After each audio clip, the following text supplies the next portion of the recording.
आज शाम के वचन के मनन के लिए हम लोग निकालेंगे प्रेरितों के कार्य उसका दूसरा अध्याय, बुक ऑफ एक्ट्स चैप्टर 2। प्रेरितों के कार्य उसका दूसरा अध्याय। पिछली बार आपको याद होगा तो हमने दूसरे अध्याय में के शुरुआत में देखा था कि किस प्रकार पेंतिकोस्त का दिन आया और पवित्र आत्मा उतरा और चेले, जितने प्रभु के चेले थे उन पे पवित्र आत्मा उतरा और वो भविष्यवाणी करने लगे, अन्य अन्य भाषा बोलने लगे। और उनकी अन्य भाषा का रिफ्लेक्शन ये हुआ कि जितने लोग थे वो अपनी ही भाषा में प्रभु का सुसमाचार और प्रभु की बड़ी बड़ी बातों को सुन रहे थे।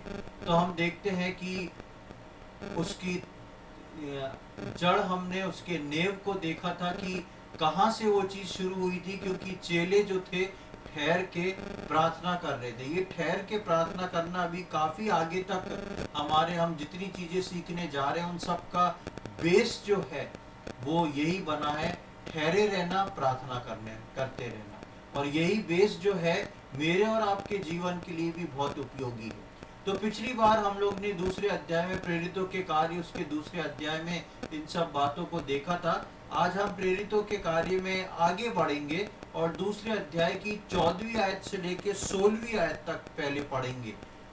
Book of acts chapter 2 14 to 16। तब पतरस उन 11 के साथ खड़ा हुआ और ऊंचे शब्द से कहने लगा, हे यहूदियों और हे यरूशलेम के सब रहने वालों, यह जान लो और कान लगाकर मेरी बातें सुनो। जैसा तुम समझ रहे हो ये लोग नशे में नहीं हैं, क्योंकि तो अभी तो पहर ही दिन चढ़ा है, परंतु यह वह बात है जो ये योएल भविष्यवक्ता के द्वारा कही गई थी।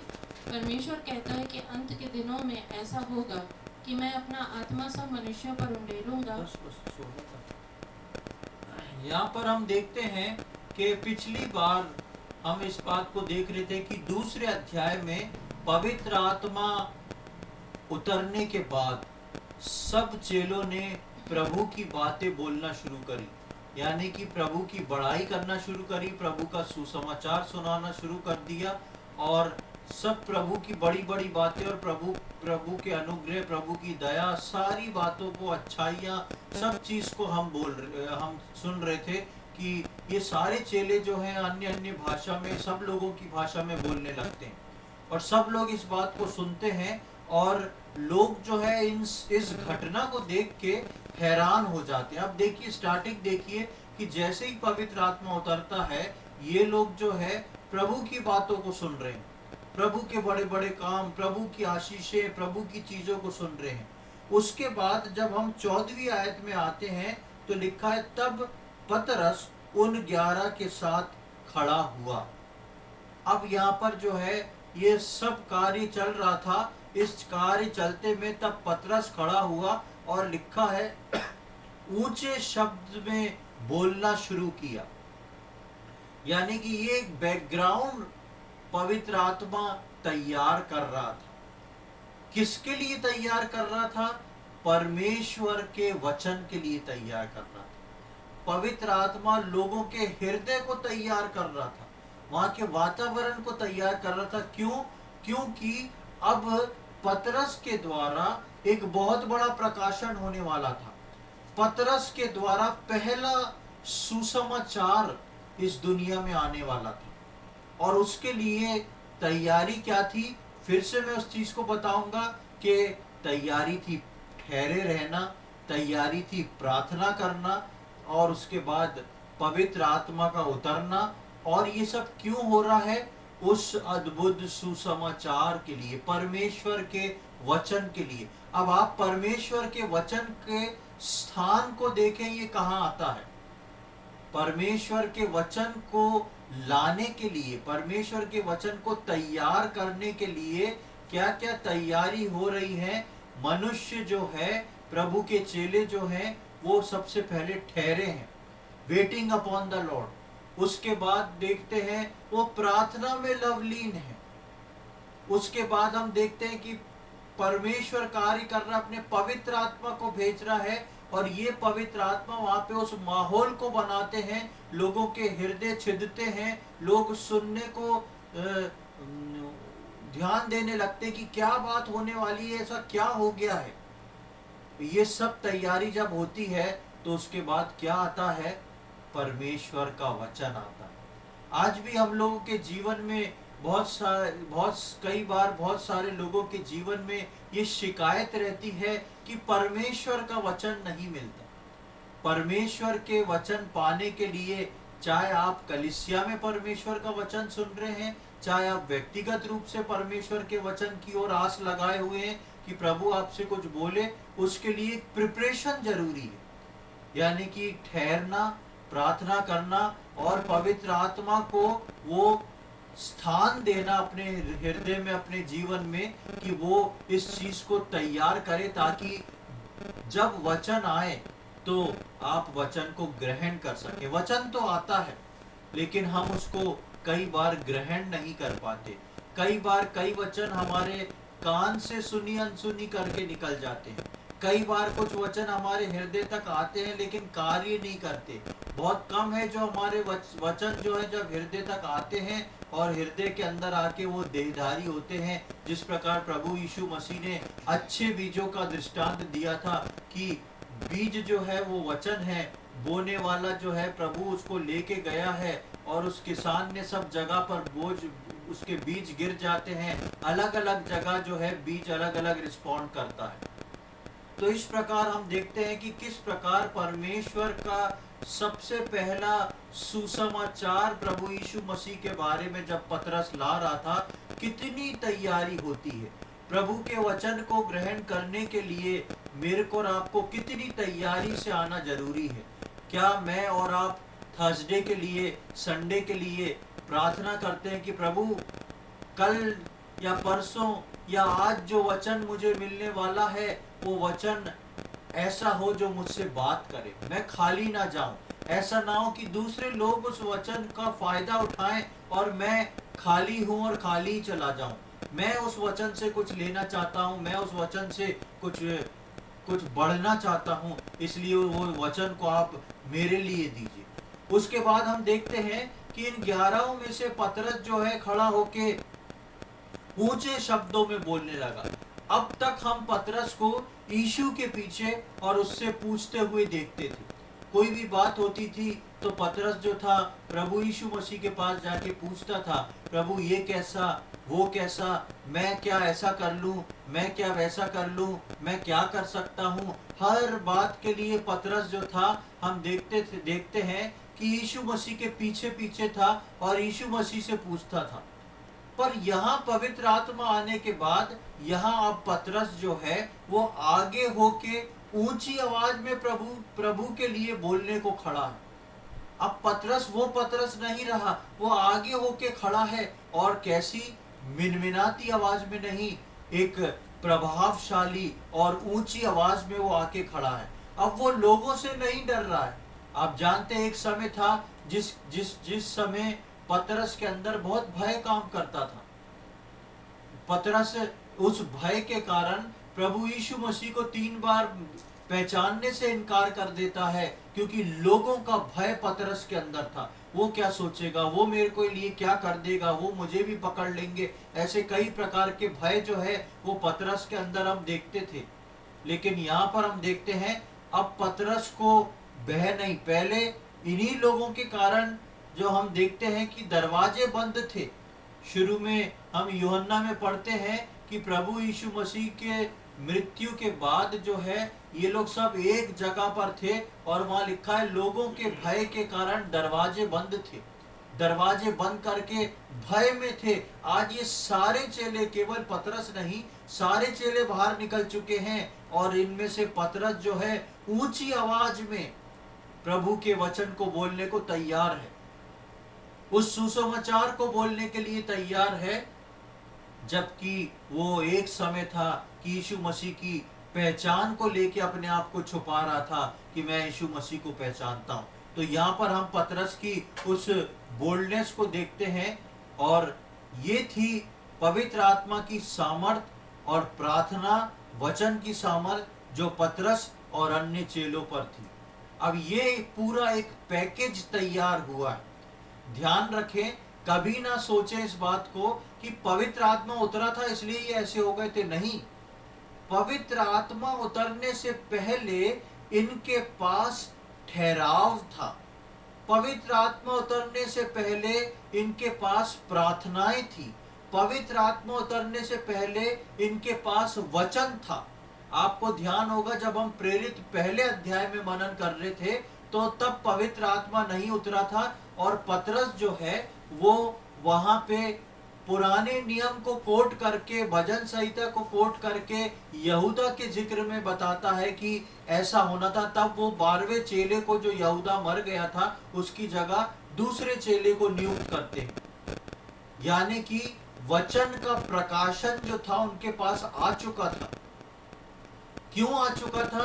क्योंकि प्रार्थना वो कर चुके थे। प्रार्थना क्यों कर चुके थे? क्योंकि प्रभु के चरणों में वो ठहरे हुए थे। प्रभु के चरणों में ठहरना, प्रार्थना करना, वचन पढ़ना और उसके बाद ये पवित्र आत्मा का आना, ये पूरा पैकेज तैयार होता है प्रभु के कार्य करने के लिए। अब तक इन लोग ने काम नहीं किया था। ठहरे थे तो ठहरे थे, प्रार्थना कर रहे थे तो प्रार्थना ही कर रहे थे, वचन पढ़ रहे थे तो वचन ही पढ़ रहे थे, पवित्र आत्मा के लिए ठहरे थे तो ठहरे थे। जब ये तीनों चारों चीजें पूरी होती हैं तब हम देखते हैं कि कार्य शुरू होता है। अक्सर हम अपने कार्यों में, हम अक्सर वचनों से कई चीजों को सुनते हैं, कई कैरेक्टर्स के बारे में सुनते हैं, परमेश्वर के वचन से कई कैरेक्टर्स के बारे में पढ़ते हैं, दूसरी लोगों की ओर देखते हैं, उनकी गवाही देखते हैं, हम सोचते हैं हम भी कुछ करेंगे और हमसे होता नहीं है। जब हमसे होता नहीं है तो हम सोचते हैं कि शायद प्रभु ने मुझे इसके लिए नहीं चुना। लेकिन मेरे और आपके जीवन में ये पता होना जरूरी है कि मैंने और आपने उस पूरे पैकेज को कंप्लीट किया है कि नहीं। यदि मैंने और आपने उस पूरे पैकेज को कंप्लीट किया है, ठहरे हैं, प्रार्थना किए हैं, वचन पढ़ा है, वचन से समझा है, पवित्र आत्मा की अगुवाई लेने के लिए ठहरे हैं, अपनी इच्छा को पूरा नहीं किया है, तो निश्चित तौर पे आप जो काम करेंगे प्रभु का वो सफल होएगा। पूरी तरह वो सफलता पूर्वक होने वाला कार्य हो जाएगा। और यही हम देखते हैं कि ये तीनों चीजें जो थी, तीनों चारों चीजें, पवित्र आत्मा की सामर्थ, प्रार्थना और वचन की सामर्थ जो पतरस और अन्य चेलों में थी, ये सब जो थी काम करती है। हम भी यदि इन तीनों में परिपूर्ण रहें तो यही सामर्थ मेरे और आपके जीवन में भी कार्य कर सकती है। इसलिए हम इसकी परिपूर्णता को समझें। यहाँ वही पतरस जो है ऊंची आवाज में बोलने को खड़ा हुआ है। उन 11 में से पतरस जो है वो खड़ा हुआ है और ऊंची आवाज में परमेश्वर के सुसमाचार को बोलता है। उसके बाद हम इसकी 17 से 20वीं आयत को पढ़ेंगे। 17 से 20। परमेश्वर कहता है कि अंत के दिनों में ऐसा होगा कि मैं अपना आत्मा सब मनुष्यों पर उंडेलूंगा, और तुम्हारे बेटे और तुम्हारी बेटियां भविष्यवाणी करेंगी, और तुम्हारे जवान दर्शन देखेंगे, और तुम्हारे पुरनिये स्वप्न देखेंगे। वरन मैं अपने दासों और अपनी दासियों पर भी उन दिनों में अपने आत्मा में से उंडेलूंगा, और वे भविष्यवाणी करेंगे। और मैं ऊपर आकाश में अद्भुत काम और नीचे धरती पर चिन्ह अर्थात लहू और आग और धुएं का बादल दिखाऊंगा। प्रभु के महान और तेजस्वी दिन के आने से पहले सूर्य अंधेरा और चांद लहू सा हो जाएगा, और जो कोई प्रभु का नाम लेगा वह उद्धार पाएगा। हाँ, यहाँ पर हम देखते हैं कि क्या बोलने को पतरस खड़ा हुआ था। पतरस खड़ा होता है और वहां पर जब बोलना शुरू करता है तो वो क्या बोलता है? 16वीं आयत में लिखा है, परंतु मैं 15 से पढ़ रहा हूँ। जैसा तुम समझ रहे हो ये लोग नशे में नहीं, क्योंकि अभी तो पहर ही दिन चढ़ा है, परंतु ये वो बात है जो योएल भविष्यवक्ता के द्वारा कही गई थी। अब पतरस क्या बोल रहा है? पतरस हजारों साल पहले योएल भविष्यवक्ता जो बातें बोल गया है, जो भविष्यवाणी बोल रहा है, उसको पूरा कर रहा है, उसको बोल रहा है, और ये बता रहा है कि इतने समय पहले योएल भविष्यवक्ता ने जो भविष्यवाणी की थी, ये वो आज के दिन पूरी हो रही है। कितनी अद्भुत बात है। ये बात यीशु मसीह ने क्यों नहीं बोली? क्योंकि यीशु मसीह उस समय में नहीं था। लेकिन यीशु मसीह एक बड़े काम को करके गया, अपने चेलों को तैयार करके गया, और चेलों को तैयार करने के बाद अब ये घटना घट रही है। ये इतनी गहन बात जो योएल नबी के किताब में लिखी हुई थी आगे आने वाले समय में भविष्यवाणी को, इसको इतने सरल रूप से पतरस समझा रहा है। कौन पतरस? जो अचकचा जाता था। कौन पतरस? जो जिसको समझ नहीं आता था। कौन पतरस? जो प्रभु यीशु मसीह से बार बार पूछता था। कौन पतरस? जो पानी पे चलने से पहले जरा सा चल के पानी में गिर जाता था। कौन पतरस? जिसने प्रभु यीशु मसीह का 3 बार इनकार किया था। इन सारी बातों के बावजूद आज वो पतरस जो है वो क्या कर रहा है? बड़ी भविष्यवाणी को बता रहा है। ये बाकी चेले नहीं इस बात को बोल रहे हैं, लेकिन पतरस खड़ा होकर बोल रहा है, आज के दिन जो तुम देख रहे हो, आज के दिन जो तुम हैरान हो, ये दरअसल योएल भविष्यवक्ता की दी हुई भविष्यवाणी जो है वो पूरी हो रही। कैसे पतरस इस बात को समझ पाया? कैसे पतरस को ये बात पता पड़ी? अब तो यीशु मसीह भी नहीं है जो आके पतरस को बोल दे, पतरस ऐसा बोल दे कि देख ऐसा ऐसा हुआ है। ये पतरस जो है 2-3 बातों के कारण बोल रहा है। पहला, इस पवित्र आत्मा के कारण। दूसरा, जो वचन उसने अध्ययन किया वो पवित्र आत्मा ने उसके ऊपर प्रकाशन कर दिया, उसको खोल दिया।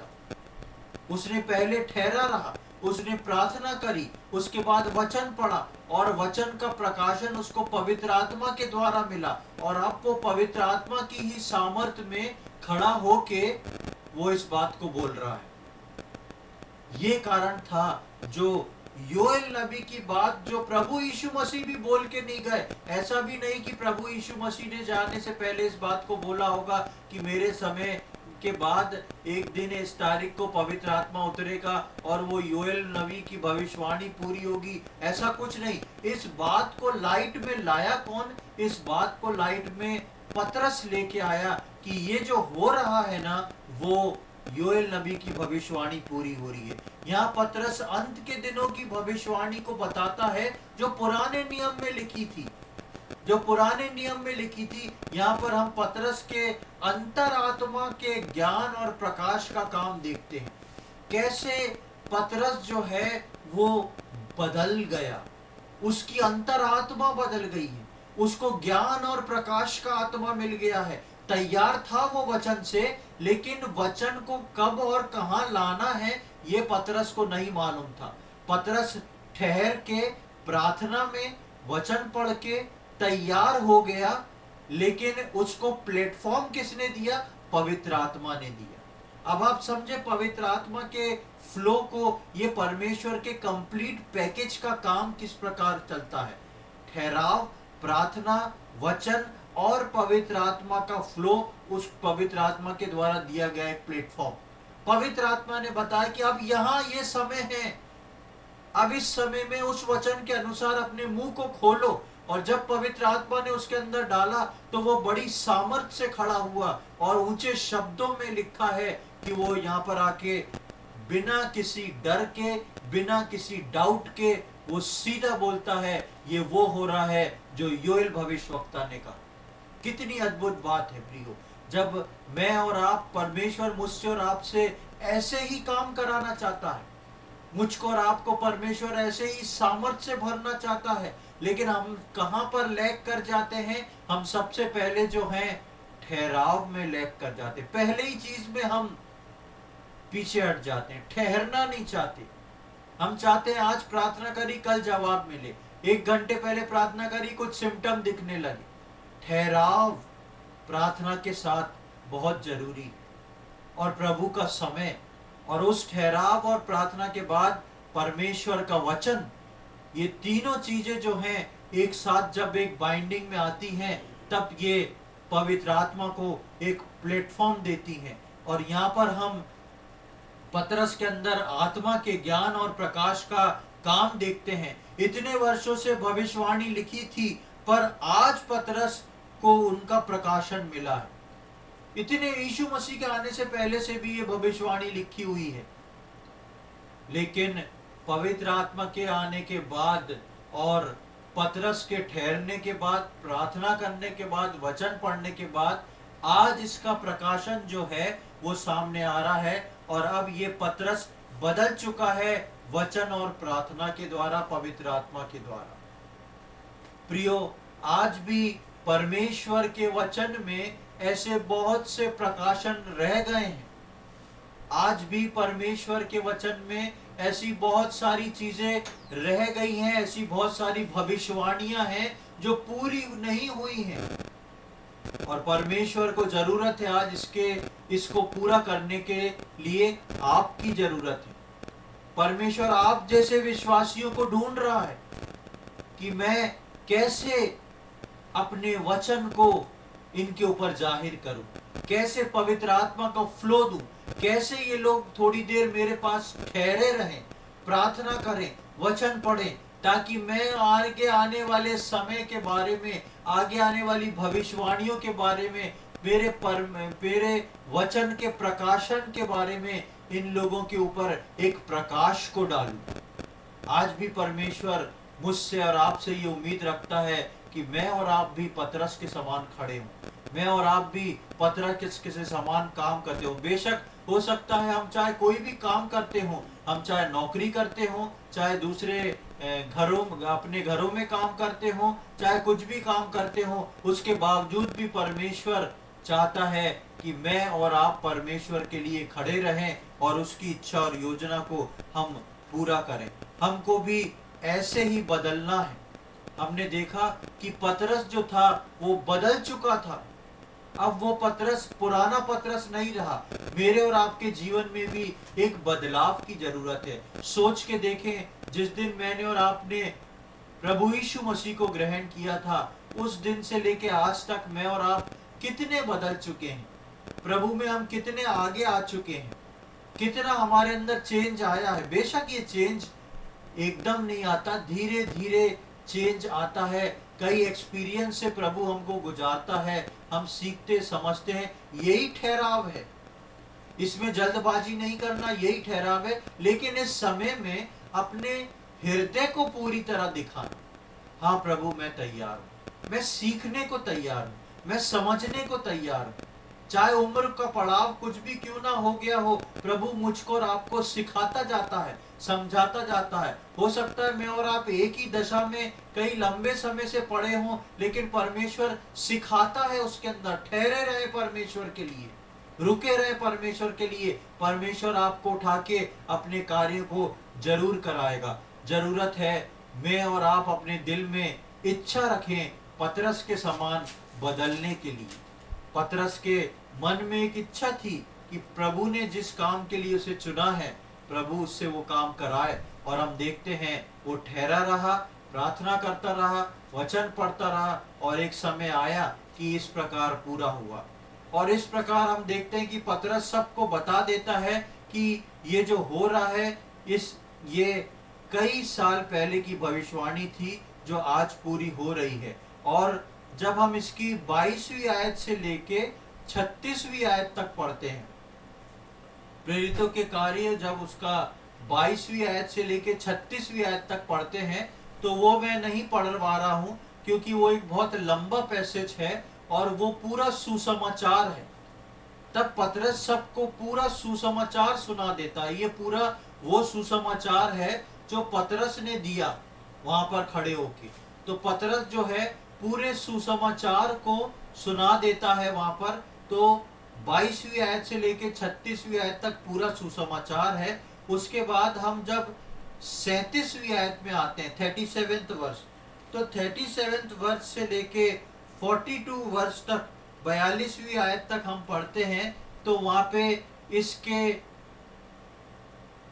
जवाब को देखते हैं, इसका क्या उत्तर होता है, क्या इसके आगे इसका प्रभाव पड़ता है। 37वीं आयत से 42वीं आयत तक हम पढ़ेंगे। तब सुनने वालों के हृदय छिद गए और वे पतरस और शेष प्रेरित से पूछने लगे, हे भाइयों, हम क्या करें?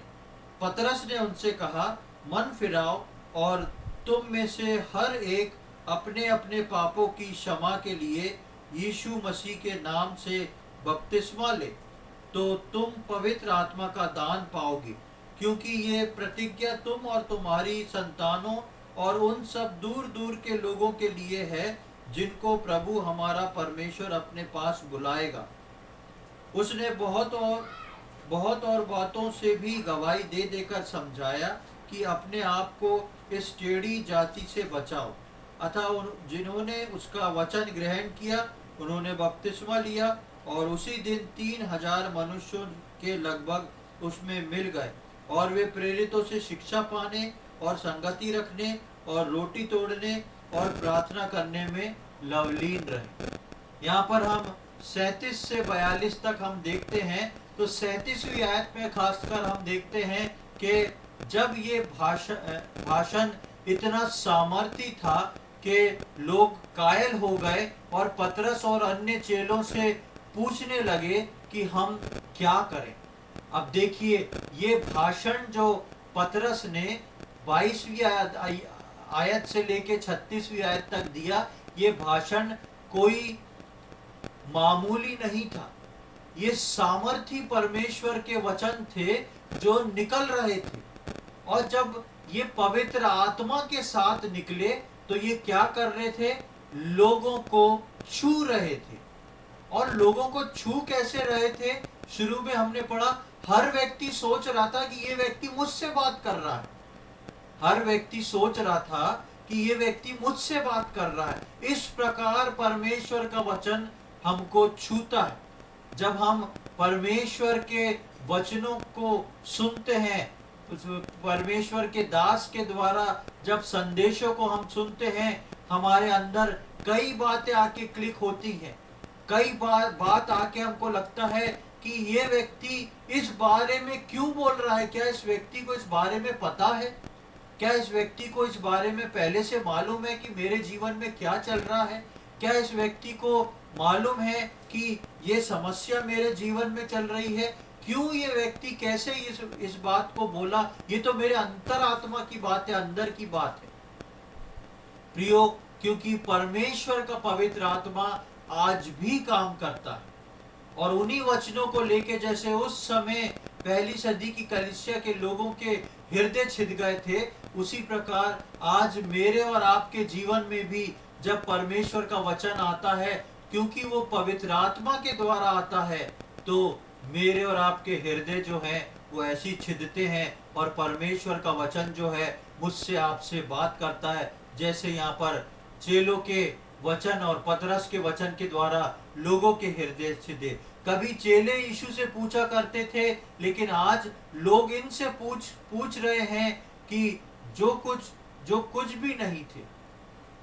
कभी एक समय था जब ये चेले जो थे वो प्रभु यीशु मसीह से बार बार पूछा करते थे, प्रभु ऐसा कैसा है? प्रभु हम क्या करें? हम कहाँ जाएं? प्रभु ये संकट आ रहा है, प्रभु तूफान आ रहा है, हमें क्या करना चाहिए? ये चेले जो थे यीशु मसीह के साथ रह के यीशु मसीह से पूछताछ किया करते थे। आज क्या हो गया? आज यीशु मसीह तो चला गया, उसका स्वर्गरोहण हो गया, लेकिन आज ये पब्लिक जो है, ये यहूदी जो लोग हैं, ये सामरिया जो लोग हैं, ये दूसरे लोग जो वहां पर रह रहे यरूशलेम के आसपास, ये आके चेलों से पूछ रहे हैं हम क्या करें। आज प्रियो, संसार की आंखें मेरी और आपके ऊपर लगी हुई हैं ये पूछने के लिए कि हम क्या करें, हमको क्या करना है, और इसका उत्तर जो है वो मुझको और आपको देना है। ये मुझको और आपको बताना है कि तुमको क्या करना है। और इसका उत्तर यहाँ पर हम देखते हैं कि पतरस और बाकी चेले उनको देते हैं। ये लोग कौन पूछ रहे थे? जो कुछ भी नहीं थे, ये अभी एबीसीडी भी नहीं जानते हैं प्रभु के बारे में, इनको सुसमाचार सुनाने की जरूरत है, ये कुछ भी नहीं थे। इसी प्रकार प्रभु ने हमको जो मूर्ख और तुच्छ है चुना है कि हम परमेश्वर का प्रकाश पाके ज्ञान वालों को लज्जित करें। परमेश्वर का वचन इस बात को बोलता है कि परमेश्वर ने मूर्खों और तुच्छों को चुना है, कि जो है ही नहीं उनको चुना है, कि ज्ञान वालों को, जो दुनिया की नजर में ज्ञान वाले लोग हैं, उनको वो लज्जित करे। क्या लज्जित करे? ये बातें, प्रभु की बातें, सुसमाचार की बातें। जब प्रभु यीशु मसीह ने अपने चेलों का चुनाव किया था तो चेले, उसमें से ज्यादातर चेले जो थे वो मछुआरे थे। वो मछली पकड़ने के अलावा और कुछ भी नहीं जानते थे। उनके जीवन बहुत ही अच्छे जीवन या बहुत ही ठहरे हुए जीवन कुछ नहीं थे। बहुत सारी गड़बड़ियां, बहुत सारी गलतियां उनके जीवन में थी, लेकिन प्रभु ने मूर्ख और तुच्छों को चुना। और आज ये मूर्ख तुच्छ कहाँ खड़े होके प्रभु के वचन के लिए ठहर के, प्रार्थना करके, वचन पढ़ के ऐसे पवित्र आत्मा में तैयार होके आए हैं कि जो लोग हैं, जो बुद्धिमान लोग हैं, वो आके इनसे पूछ रहे हैं। किन लोगों से पूछ रहे हैं? जो अनपढ़ हैं, गंवार हैं, उनसे पूछ रहे हैं। जो मछली पकड़ने वाले, उनसे आके पूछ रहे हैं। कौन लोग? अच्छे लोग आके पूछ रहे हैं हम क्या करें। आज प्रभु ने प्रियो मुझको और आपको चुना है। मेरे और आपके अंदर भी कोई भी खूबियां या बहुत अच्छाई या बहुत बुद्धिमानी नहीं है, लेकिन उसके बाद भी परमेश्वर ने मुझको और आपको चुन के अलग किया है कि मैं और आप ज्ञानवानों को लज्जित करें। हमको उस ज्ञान वालों को बताना है कि प्रभु यीशु मसीह कौन है। वो सुसमाचार बताना है कि प्रभु यीशु मसीह कौन है, कैसे मेरा जीवन बदला, कैसे आपका जीवन बदल सकता है। कई लोग जब प्रार्थना कराने आते हैं, कई लोग जब पूछने आते हैं, कई लोग जब दुख में की घड़ी में आते हैं, उनको सांत्वना देना, परमेश्वर के वचन से बताना, परमेश्वर से उनके लिए प्रार्थना करना, ये सब क्या है? ये उनको तैयार करना है कि मैं और आप जो तुच्छ और निकम्मे हैं, वो किसकी बात बता रहे हैं? राजाओं के राजा, महान परमेश्वर के राज्य की बात बता रहे हैं। इसके लिए परमेश्वर ने मुझको और आपको चुना है। उसके बाद हम देखते हैं 41 से 42वीं आयत, 41 और 42वीं आयत को हम पढ़ेंगे।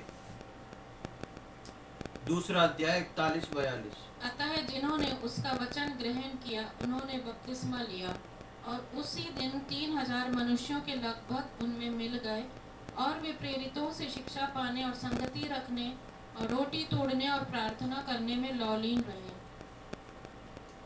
यहाँ पर हम देखते हैं कि पहली कलीसिया का गठन होता है।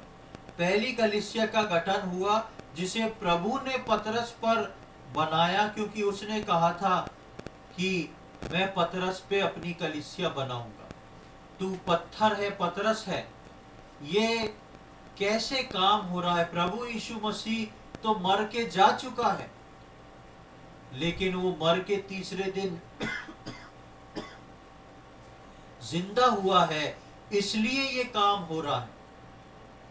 प्रभु यीशु मसीह अगर मर के कब्र में पड़ा रहता तो ये काम कभी नहीं होता। जो यीशु मसीह ने बोला था वो कभी पूरा नहीं होता।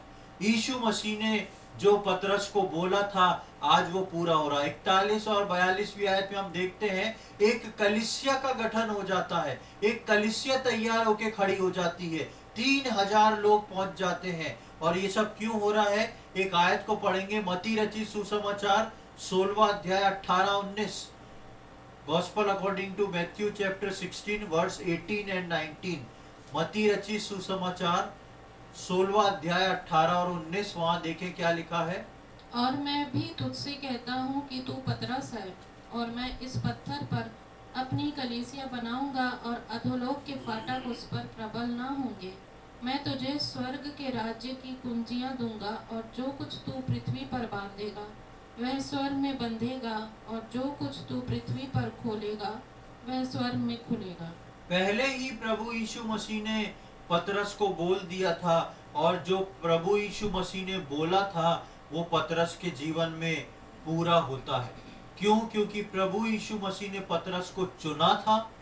प्रभु यीशु मसीह ने पतरस को चुनने के बाद ये बात बोली थी कि तू पत्थर अर्थात पतरस है, और मैं तुझ पे अपनी कलीसिया बनाऊं। और इस बात को बोला था मैं बनाऊंगा, ये कलीसिया तू नहीं बनाएगा, मैं तेरे ऊपर एक कलीसिया बनाऊंगा। और हम देखते हैं कि प्रेरितों के कार्य में आके पतरस जो है वहां पे एक नई कलीसिया का गठन करता है, पहली कलीसिया का गठन करता है, और वहां पे एक कलीसिया बन जाती है। क्यों? क्योंकि यीशु मसीह ने पतरस को चुना था, और यीशु मसीह ने पतरस के लिए कहा था। हमको भी प्रभु ने चुन के जो कहा है, एक दिन हम सब में वो बात पूरी होने वाली है। हम पढ़ते हैं यूहन्ना में कि तुमने मुझे नहीं चुना पर मैंने तुम्हें चुना है। जब मुझको और आपको प्रभु यीशु मसीह ने चुना है तो उसके आगे हम पढ़ते हैं कि तुम बहुत सा फल लाओ और मैंने तुम्हें नियुक्त किया है। उसने मुझको और आपको फल लाने और नियुक्त करा है ताकि मेरे और आपके जीवन फलवंत हो। पतरस को उसने चुना था और चुन के जो कहा था वो पतरस के जीवन में पूरा हुआ। आज मुझको और आपको प्रभु यीशु मसीह ने चुन लिया है और निश्चित जाने जिन बातों के लिए प्रभु यीशु मसीह ने मुझको और आपको चुन लिया है, उन बातों को प्रभु मेरे और आपके जीवन में निश्चित तौर पे पूरा करेगा। भले ही समय लग रहा है, भले ही ठहराव है, भले ही प्रार्थना की कमी है, भले ही वचन की कमी है, हम हर दिन लेकिन सीखते जा रहे हैं। प्रभु में मजबूत होते जाएं, वचन पढ़ते जाएं, प्रार्थना करते जाएं और पवित्र आत्मा के फ्लो में आगे बढ़ें, पवित्र आत्मा की अगुवाई में लेके आगे बढ़ें। और याद रखें, क्योंकि परमेश्वर ने आपको चुना है, चुन के अलग किया है, उद्धार दिया है, बपतिस्मा दिया है, कलीसिया में लाया है, तो उसने आपके लिए जो रखा है वो भी आपके जीवन में जरूर पूरा करेगा। बिना उस रखे हुए को दिए हुए आप इस दुनिया में से जाने वाले नहीं हैं। आप जब तक इस दुनिया में हैं या प्रभु यीशु मसीह का आगमन जब होएगा उससे पहले प्रभु आपको वो जरूर देगा जिसके लिए आप बुलाए गए, क्योंकि प्रभु यीशु मसीह जिंदा परमेश्वर है।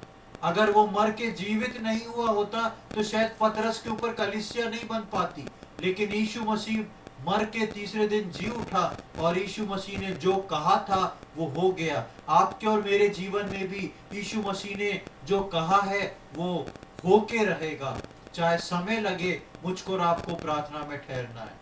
उसके बाद 41वीं आयत में हम देखते हैं 3000 लोग, लिखा है लगभग 3000 लोग जो थे वो उस सुसमाचार को सुन के विश्वास में आ जाते हैं।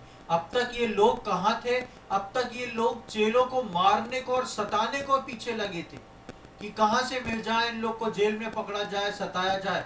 लेकिन अब निडरता से पवित्र आत्मा की सामर्थ के द्वारा पतरस ने वो सुसमाचार सुनाया और जोर से सुनाया खड़े होके। और जब ये सुसमाचार सुना तो वही लोग जो थे वो बदल गए और 3000 लोगों ने अपने जीवन में ये फैसला कर लिया कि हम प्रभु को ग्रहण करके प्रभु के पीछे चलेंगे। पतरस 3000 लोगों को लाया। हम देखते हैं यीशु मसीह ने 4000 को 5000 को खाना खिलाया, कई लोगों को चंगा किया, मृतक को जीवित किया। लेकिन हम ये संख्या कहीं नहीं पढ़ते हैं कि यीशु मसीह ने जब सुसमाचार दिया तो 3000 लोग उद्धार में आ गए। लेकिन ये काम कौन कर रहा है?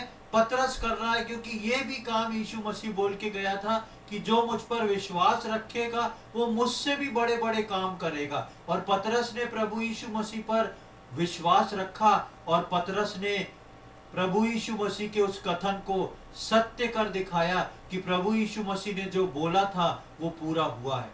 प्रियो, मेरा और आपका विश्वास जो है वो बहुत खास है। जितना हम ठहरे रहेंगे, जितना हम वचन पढ़ेंगे, जितना हम प्रार्थना में रुकेंगे, जितना हम पवित्र आत्मा की अगुवाई के द्वारा आगे बढ़ेंगे, ये मेरे और आपके विश्वास को मजबूत करेगा और मैं और आप अपने विश्वास से वो बड़े बड़े काम करेंगे जिस काम के लिए प्रभु ने मुझको रखा है। प्रभु यीशु मसीह इस दुनिया में आया, लेकिन उसने बहुत सारी जिम्मेदारियों को अभी कलीसिया और उसके लोगों को दे के गया है, मुझको और आपको दे के गया है। मुझको और आपको सिर्फ अपनी ही जिंदगी नहीं जीना है, लेकिन बहुत सारे कार्य हैं जो प्रभु यीशु मसीह के हैं जिनको मुझको और आपको अभी पूरा करना है। और ये पूरा करना मेरी और आपकी जिम्मेदारी है। और प्रभु बोलता है, मैं तुम्हारे साथ हूं, तुम विश्वास से चलोगे तो जो काम मैंने किए हैं उससे भी बड़े बड़े काम को तुम पूरा करोगे। और 42वीं आयत में हम देखते हैं कि नए नियम की कलीसिया का एक मॉडल देखते हैं और एक सही कलीसिया इसी से बनती है। 42वीं आयत में हम पढ़ते हैं, और वे प्रेरितों से शिक्षा पाने, संगति रखने रोटी तोड़ने और प्रार्थना करने में लवलीन रहे। हम पिछले दिनों में इस पे वचन सुन चुके हैं, इसलिए मैं इस पे ज्यादा नहीं बोलूंगा, लेकिन यहाँ पे 4 प्रकार की चीजों को बताया गया है। प्रेरितों से शिक्षा पाना, संगति रखना, रोटी तोड़ना और प्रार्थना करना। और ये 4 चीजें जो है कलीसिया का स्तंभ है। ये 4 चीजें कलीसिया में होना जरूरी है। शिक्षा पाना, वचन लेना, बाइबल स्टडी लेना, वचन से सुनना, ये शिक्षा पाना है। रोटी तोड़ना यानी प्रभु बोझ से भाग लेना, संगति करना, आपस में मिलना, कलीसिया में और कलीसिया के बाहर भी, और उसके बाद जो है प्रार्थना करना। इसलिए हमारी कलीसिया में प्रार्थना मीटिंग रखी जाती है। ये चारों चीजें जो हैं, ये एक कलीसिया का रोल मॉडल, एक मॉडल बना के परमेश्वर ने दिया है। और आज सही कलीसिया में हर हफ्ते ये चारों चीजें बराबर होती हैं, क्योंकि ये परमेश्वर के वचन के द्वारा दी गई है। इसलिए इसको मुझको और आपको समझना जरूरी है और कलीसिया को महत्व देना जरूरी है। पतरस ने कहीं पर भी ये नहीं किया, आ जाओ जो जो उद्धार पा रहे हो मेरे पास आ जाओ। उसने एक कलीसिया का गठन किया। ये 3000 लोग एक साथ मिल गए और वो कलीसिया बन गई, क्योंकि प्रभु यीशु मसीह का वो वचन था कि मैं अपनी कलीसिया बनाऊंगा। और इस प्रकार पतरस के द्वारा प्रभु यीशु मसीह ने उस काम को पूरा किया। तो इसके 43 से 47 तक हम पढ़ेंगे नहीं, लेकिन वहां पर हम देखते हैं कि पतरस ने जो भी काम किया उसको हम फलवंत होता देखते हैं। सब बातों में मिल के पतरस के जीवन को बदला। हम यहाँ पर देखते हैं कि इन सारी बातों ने मिलके क्या करा, पतरस के जीवन में बदलाव किया। वही पतरस जो डर के एक समय भाग रहा था, वही पतरस जो समस्याओं से घिरा था, वही पतरस जिसको समझ में नहीं आता था क्या करे, वही पतरस जो उत्तेजित होकर किसी का कान काट देता था, वही पतरस जो पानी में 2 कदम चल के डूब जाता था। लेकिन यहाँ पे वो पतरस अब वो पतरस नहीं रहा। मेरे और आपके अंदर के मनुष्यत्व को देखें कि मेरा और आपका आंतरिक मनुष्यत्व अब तक बदला है कि नहीं, या अभी भी हम अपने भारी मनुष्यत्व से चलाए चलते हैं। हमारा भारी मनुष्यत्व जो है वो खत्म होना, सिकुड़ना जरूरी है, और आंतरिक मनुष्यत्व जो नया पतरस है वो बढ़ना जरूरी है। इन सब बातों ने मिलकर पतरस के जीवन को बदला। किन बातों ने? ठहराव ने, प्रार्थना में, वचन में, और प्रभु के कथन ने, उसके पवित्र आत्मा ने। हम भी इन बातों को देखते हुए एक नया पतरस बने और प्रभु को प्रसन्न करें। जरूरत है मेरे और आपके जीवन में एक बदलाव की। हम देखते हैं कि पतरस ने जब तक सारी चीजों को पूरा नहीं किया, जब तक पतरस ने अंदर से अपने आप को पतरस नहीं बदल गया, तब तक कोई भी काम का रिजल्ट सामने नहीं आया, उसका परिणाम सामने नहीं आया। लेकिन जिस दिन पतरस बदल जाता है, उस दिन सब चीजें बदल जाती हैं। प्रियो, मेरे और आपके जीवन में आज मुझको और आपको बदलने की जरूरत है। आप ये मत सोचें कि ये व्यक्ति बदले, मेरा भाई बदले, मेरी बहन बदले, मेरे माता पिता बदले, मेरे बच्चे बदले। आज अगर जरूरत है तो मुझको और आपको बदलने की जरूरत है। मुझको और आपको प्रभु के समान बदलने की जरूरत है। वो पुराने पतरस से नया पतरस बनने की और बदलने की जरूरत है, ताकि मैं और आप प्रभु के उस कार्य को पूरा कर सकें। प्रभु का कार्य जो मेरे ऊपर रुका हुआ है, मैंने शुरू में बताया, वेटिंग अपॉन द लॉर्ड, प्रभु के लिए ठहरे रहना। आप जानते हैं प्रभु आपके लिए ठहरा हुआ है। जिस प्रकार मैं और आप प्रभु के लिए ठहरे हैं, प्रभु आपके लिए ठहरा है। कब मेरा ये बच्चा मैच्योर हो, कब इसका आत्मिक लेवल बढ़े, ताकि मेरे ये जो बचे और ठहरे हुए काम हैं ये कर सके। तो प्रियो, मैं और आप वो नया पतरस बने, मैं और आप बदल के एक नए मनुष्यत्व में आए। मैं और आप अपने जीवन की बातों को सोच के चिंतित ना होए, लेकिन इस बात की सोच में रहें कि मैंने और आपने प्रभु के लिए क्या किया है और उसके किस काम को पूरा करना है। अभी कितनी जिम्मेदारी मेरे ऊपर बाकी है, इसको हम लेके चलें। ऐसा करने में और इन वचनों को समझने में परमेश्वर हम में से प्रत्येक की सहायता करे। प्रभु के नाम की महिमा हो। आइए हम प्रार्थना करें। प्रभु जी, हम धन्यवाद देते हैं इस सुंदर समय के लिए। एक और बार आपने हमारे जीवन में ये अवसर प्रदान किया प्रभु कि हम इस बाइबल स्टडी में प्रभु पतरस के बारे में सीख सके। प्रभु, जब जब हम आपके वचनों से मनन करते हैं, कितने अद्भुत और मीठे ये वचन लगते हैं प्रभु। किस प्रकार बारीकी से प्रभु आपने हम सब के जीवनों में काम किया है। कई बार प्रभु जी हम उन बातों को नहीं सोचते, नहीं सीखते और आगे की ओर अपनी धुन में बढ़ते हैं। लेकिन प्रभु, हम आज के वचन को सुन के, पढ़ के समझ पाए, इसलिए प्रभु हम प्रार्थना विनती करते हैं। जितने हमारे बीच में उपस्थित हैं, हम एक एक के लिए विनती और प्रार्थना करते हैं। एक एक के लिए हम दया को चाहते हैं प्रभु जी, कि हमारे जीवन में वो पुराना पतरस निकले, हमारे जीवन में वो नया पतरस बन जाए। हमारे जीवन जो है उस ठहराव में, हमारे जीवन जो है उस प्रार्थना में, हमारे जीवन जो है उस वचन में, हमारे जीवन जो है पवित्र आत्मा के उस फ्लो में और प्रभु यीशु मसीह के कथन में बदलते चले जाएं, ताकि जो बातें, जो कार्य आपने हमारे लिए रखे हैं, उनको हम पूरा कर सकें। प्रभु, एक एक के लिए हम प्रार्थना विनती करते हैं। जिन जिन लोगों के जीवन में ठहरने में समस्या है, उन पर अनुग्रह करें, वो ठहरना सीख जाएं। जिन जिन लोगों के प्रार्थना में जीवन में दिक्कत है प्रभु जी, उनकी सहायता करें कि वो प्रार्थना करना सीख जाएं, प्रार्थना में रुकना सीख जाएं। जो लोग वचन नहीं पढ़ पाते, हम उनके लिए प्रार्थना करते हैं प्रभु जी, कि उनके जीवन वचन में आगे बढ़ सके, वचनों का प्रकाशन उनको मिले, पवित्र आत्मा को सेंस करके उसकी अगुवाई को लेने वाले हों। ऐसी हमारी विनती प्रार्थना एक एक के साथ होए प्रभु। और आगे आने वाले समय में हम सब अपनी कलीसिया के लिए, रायपुर शहर के लिए, इस संसार के लिए प्रभु जी एक उपयोगी पात्र हो के खड़े होने वाले हो सकें, ऐसी हमारी विनती प्रार्थना है। आज के दिन के लिए हम धन्यवाद देते हैं। आपने हमारी प्रार्थना सुनी, उसके लिए धन्यवाद। ये सारी बातें अपने उद्धारकर्ता प्रभु यीशु मसीह के पवित्र और मीठे नाम से मांगते हैं, आमीन।